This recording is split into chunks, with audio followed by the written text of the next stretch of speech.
So today we have a very interesting topic. We're talking about happiness and the fact that you can't be happy all the time. Your happiness cannot be sustained indefinitely, but this is actually a good thing, and we can harness this to our advantage through being able to use and manipulate or hack the dopamine reward system, or the dopamine system in general, which drives one to do what they do. It's what drives individuals. So let's take a look at this, and to do so, as usual, we're going to take a look at mindmatters.ai, which is an amazing website. I love it. They have such great articles. I highly recommend checking them out. And this particular article that we're going to look at says you can't always be happy. Our dopamine system both excites and tames pleasure. So we're going to be taking a look at this and seeing how to hack it, how to hack that ability. So this is by Richard W. Stevens over on mindmatters.ai. And it starts off by saying, humans cannot achieve permanent happiness. A nonstop pleasure-filled life is not possible. Death alone does not end human pleasure. The brain does. Research about dopamine explains why. So we're going to take a look and see, why is it, because of dopamine, that we can't have a life filled with nonstop pleasure? Wouldn't that be nice if we could just have a life of continuous pleasure? But unfortunately, that's not possible. Well, I mean, it depends how you look at it. Fortunately or unfortunately, the fact is that we live in a life of opposites. We live in a life of duality. We live in a life of polarization. We live in a life where there's a spectrum of experience, where each opposite spectrum allows us to appreciate and experience the opposing side to that. So it's what gives, like, you can't understand happiness until you've understood sadness. You have to have something to be able to compare it to. It's like your measuring stick. It's like you can't have hot without cold. You can't have up without down. These two things imply each other. So all of these are necessarily linked together. Now, it says here that dopamine is a molecule, a neurotransmitter that carries information between neurons in the brain, sometimes called the feel-good neurotransmitter. Dopamine energizes our mood, motivation, and attention. It helps us think, plan, and especially to strive, focus, and find things interesting. So when it comes to happiness in the brain, you have certain neurotransmitters like dopamine and serotonin. And dopamine is the neurotransmitter that motivates us and energizes us and pulls us to do things. And a lot of antidepressants work with serotonin, and there are some antidepressants that work with dopamine. And these are neurotransmitters, reuptake inhibitors, whether it's a serotonin reuptake inhibitor or a dopamine reuptake inhibitor. It inhibits the reuptake of these neurotransmitters so that there is more of that chemical, more of that neurotransmitter available, whether that's serotonin or dopamine. But particular, we're looking at dopamine right now, and dopamine is what drives us to do things. Okay, so dopamine isn't actually what we get when we do something pleasurable. It's what makes us seek out pleasurable things. So that's the difference. And sometimes people misunderstand this. Dopamine isn't the thing. Dopamine itself isn't the reward we get when we engage in something pleasurable. It's what drives us to want to do those things that are pleasurable. So the ups and downs of dopamine. So if our brain produces high dopamine levels, then we are happy as long as they remain high, right? Actually, no. Dr. Anna Lembke, in her book, explains the bigger picture. Quote, in simple terms, the more dopamine the brain produces, the more excited we are to do, get, or experience something, except the dopamine's effects are relative to a set point. So this is going to be what's key. This is going to be what's critical to be able to sort of hack our dopamine system, to be able to hack our dopamine system, this motivational system. I think I called it a reward system earlier, but more accurately, it's a motivational system. And this has to do with the fact that the effects of dopamine are relative. That's very important. They're not absolute, they're relative. They're relative to a set point. So it doesn't necessarily mean that if one individual has more dopamine in their brain than another, that person's not necessarily going to be more happy. They might be more happy, but it's relative to a particular point. And so let's take a look at this closer. So there is a neutral basic dopamine level in the brain. When we imagine and engage in a desirable pleasure, the dopamine level increases. Unlike the pleasure of the actual experience, like tasting a beef steak, well, I'm vegan, so let's not do that, but like tasting a delicious meal. So unlike the pleasure of the actual experience, dopamine gives us a motivating pleasure. See, this is why it's important when we're talking about hacking, the mind's neurotransmitters in order to be more effective and to live a more fulfilling life. We want to understand that this is a motivating factor. This is something that motivates us, which is why it's important, because motivation is linked to our actions. We do things because we are motivated to do something. So it says we naturally want more of that pleasure. If we trigger many and continuous dopamine increases, however, the brain raises the set point. It then takes more dopamine to sense the same pleasure. So your brain is at a natural level of dopamine. And so there is sort of this average point set in your brain. If you are increasingly, if you are continuously increasing the dopamine levels in the brain, then your natural point is going to raise and get higher. So you get used to it, so to speak. It's kind of like, if you get into a really hot jacuzzi, at first it might feel like it's boiling. It's so hot you can't even get into it. But after you finally lower yourself into it and you're in there for a while, it's actually fine. Same thing if it's a really cold pool. You might, oh my God, it's so freezing. But once you jump in and you're swimming around for a while, you get used to it. And that's essentially what's being discussed here. Your brain, when you continuously increase the dopamine levels, will get used to that new set of that new level. And so then you will require even more dopamine to surpass that level.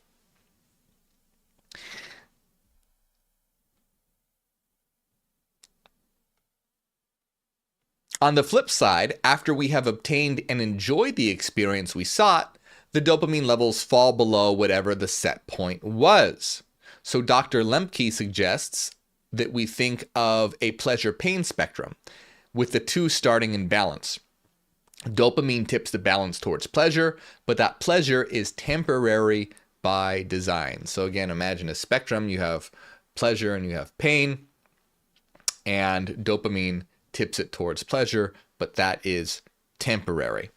And so Lemke writes, quote, "Every time the balance tips towards pleasure, powerful self-regulating mechanisms kick into action to bring it level again.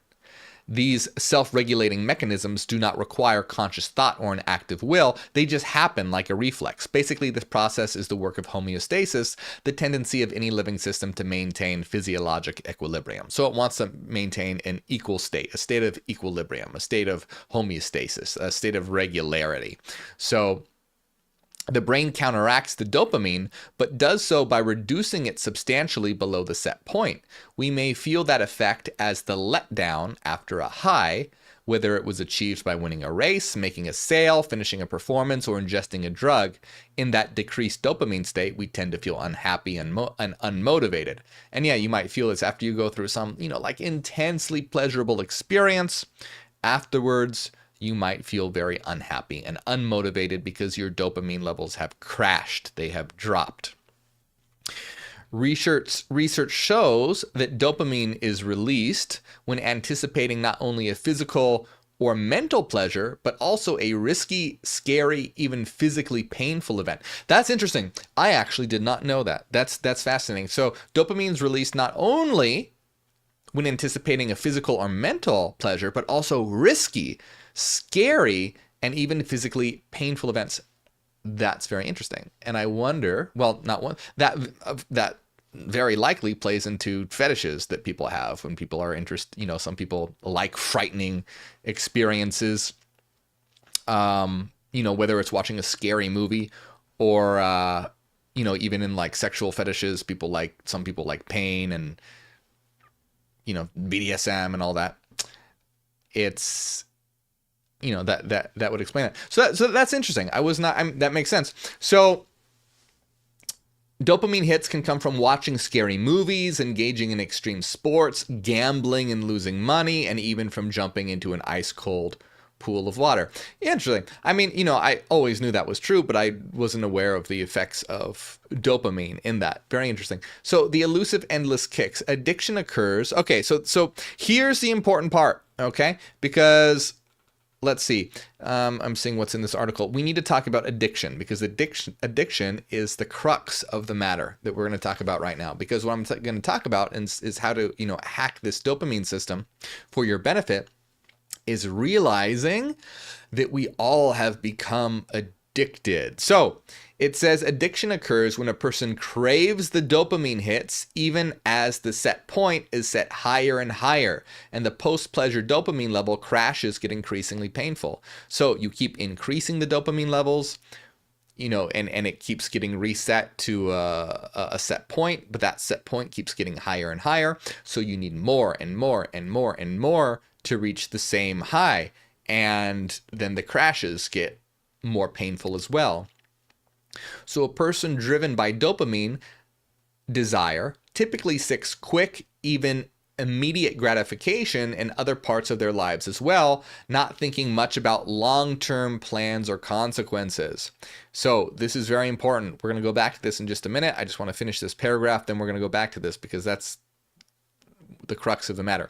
So brain neurochemistry research confirms that we humans cannot create pain-free, constant pleasure lives for ourselves. It's not possible. We can't have pain-free, constant pleasure lives for ourselves. No matter what the earthly pleasure, the brain first supplies a chemical motivation to obtain it, but later chemically reverses that motivation to a less than happy state. We cannot defeat the brain system with more stimulation for more dopamine. So here's the important part to understand when it comes to harnessing this power, okay? So we want to be able to harness this power. We can't, like I said, we can't be in a state of constant pleasure. We become addicted. We keep desiring more and more and more. And the crashes get bigger and bigger and bigger. But here's the point to really realize here. It says a person driven by dopamine desire typically seeks quick, even immediate gratification in other parts of their lives as well, not thinking much about long-term pleasure or consequences. So the issue here is that in today's day and age, driven by a capitalist society that doesn't care about your health or well-being, that simply cares about increasing their profit, have overwhelmingly purposefully created addictive technologies that increase your dopamine levels.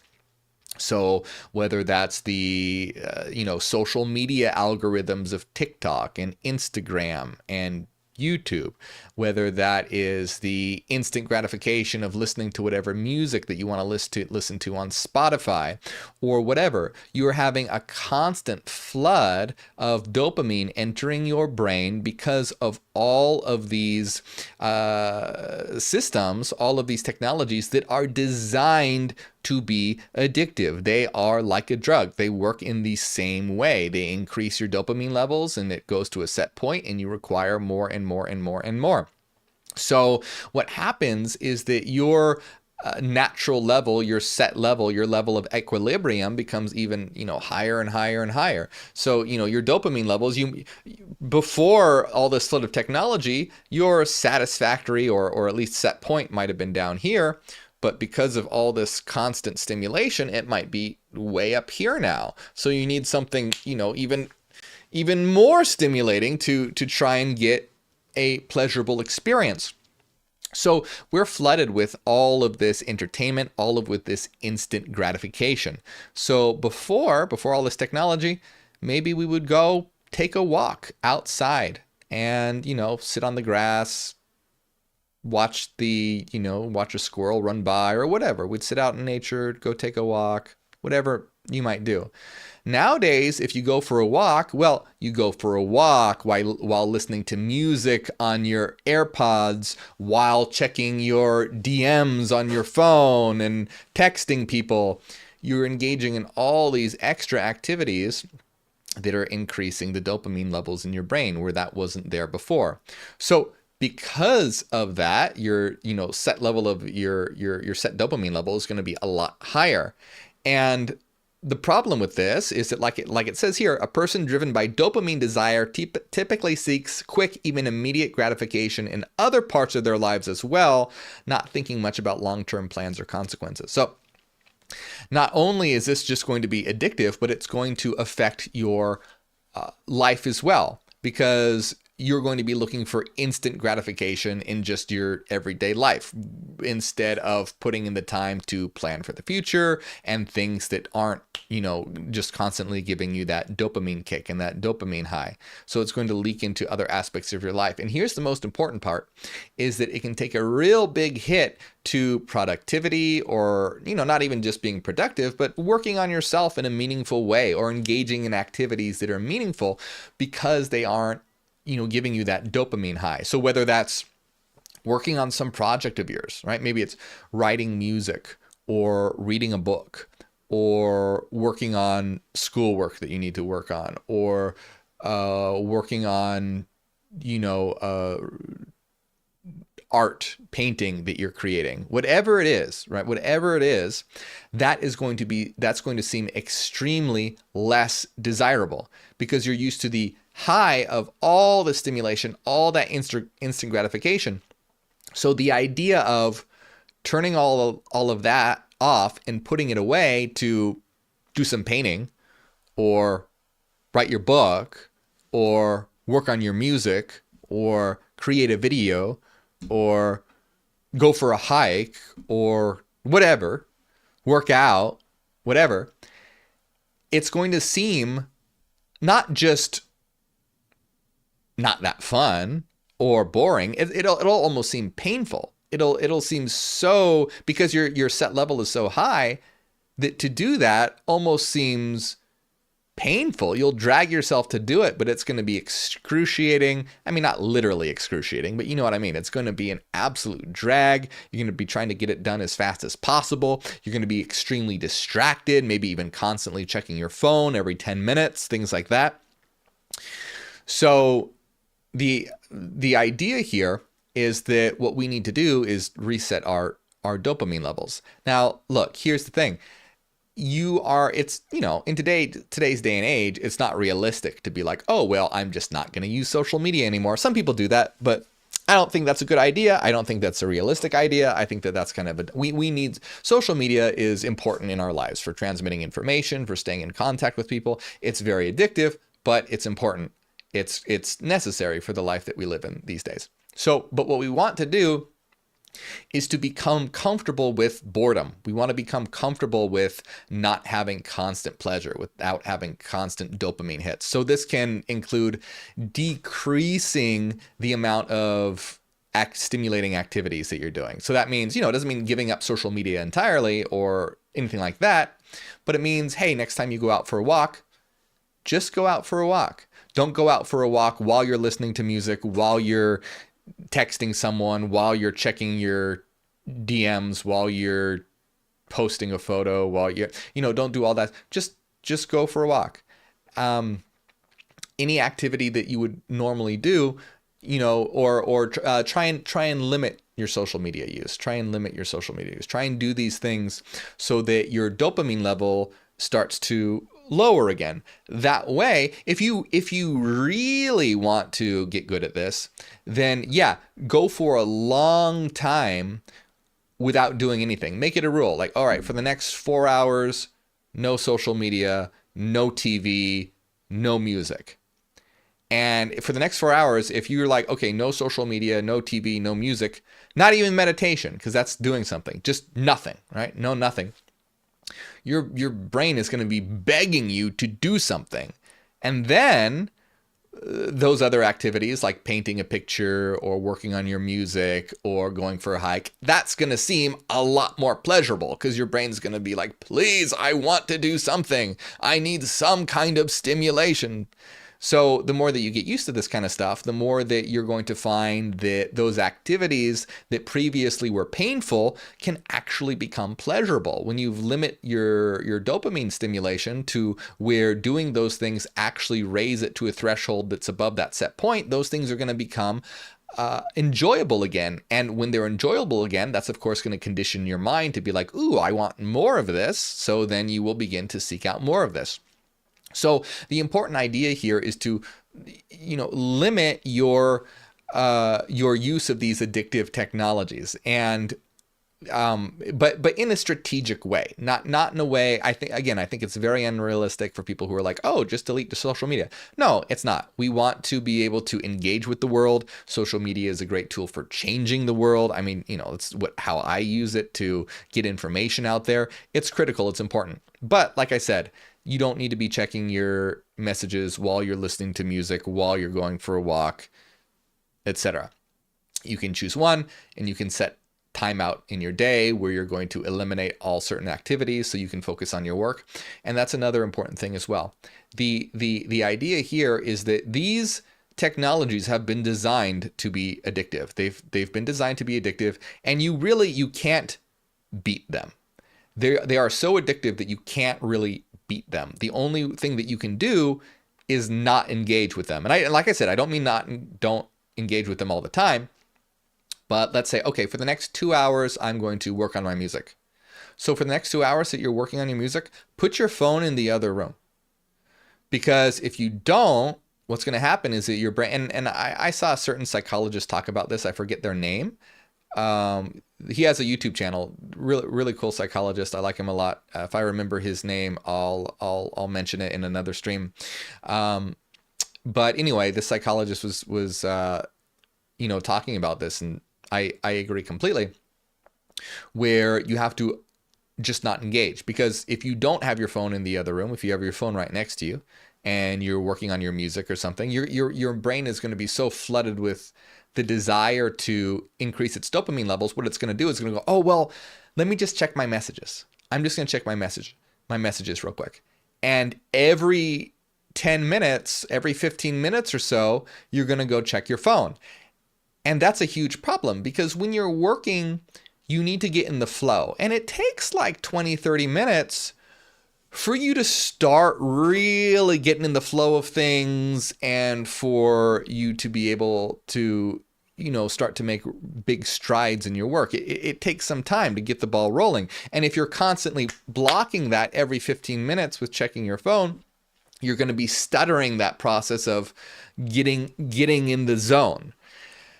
And that's an issue. But not only is that an issue, but these systems are so addictive that you might be like, oh yeah, I'm going to go check my phone for 10, 15 minutes. Or not 10, 15 minutes. After 10, 15 minutes, you might be like, oh, I'm just going to check my messages real quick. Well, then a TikTok video pops up randomly or something. And you're like, oh, well, this is kind of interesting. That caught my attention. It's only 30 seconds long. I'll watch that. Then you watch that, and another one starts playing as well. And that one's interesting. Before you know it, 30 minutes have gone by.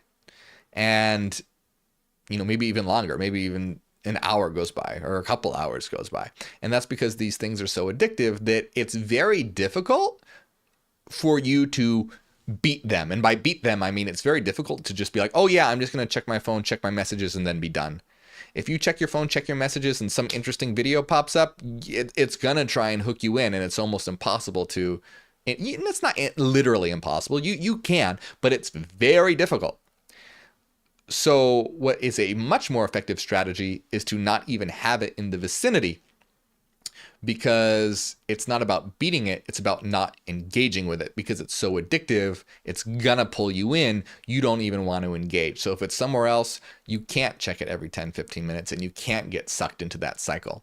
So to be able to really, hack your brain systems, especially in today's world. And this might seem like kind of a minor idea, but this is a critical idea, because think about it. This is the world that, the new generation is growing up in, where you have all this constant flood of dopamine.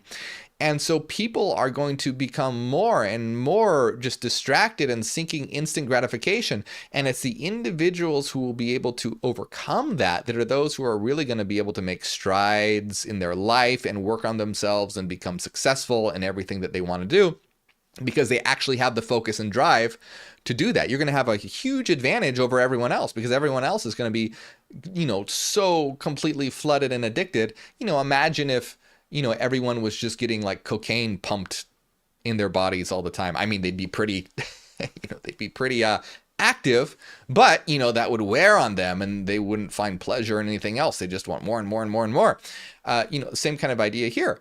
So by limiting your use, by being smart about it, by getting your mind to find pleasure in activities that are conducive to your growth and your development and your enjoyment and your quality of life, rather than instant gratification, instant high, instant fixes are going to give you a huge advantage when it comes to, just not even like success, but just quality of life, increasing your quality of life. And that's what's really important here.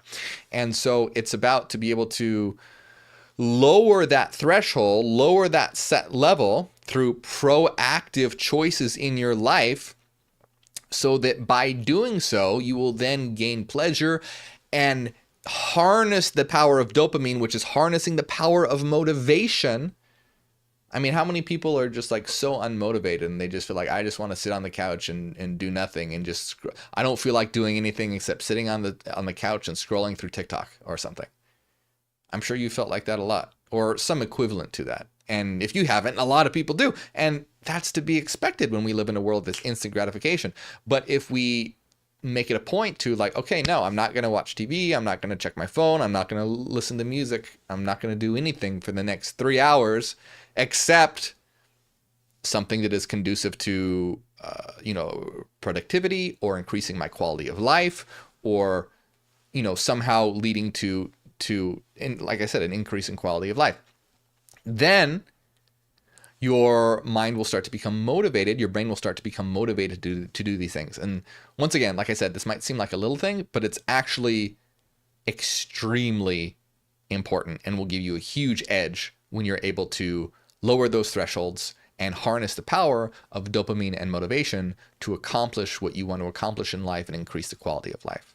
So my friends, I hope you enjoyed this article. We didn't read the whole thing. I hope you enjoyed the video, though. This is a members only video. I release one members only video per month, so maybe you'll see this, maybe you won't. But thank you all so much. I appreciate all your support here in the members only videos. It means a lot to me. It's exactly how I'm able to do what I am able to do. So a big shout out to everyone who supports, especially Renaissance Fairy, Cassidy, Angela, the Halloween Mom, DB, Enki, Nuselina, Paul Rogers, Eric Fire, Massam, Christopher Smith, and everyone else. Thank you very much.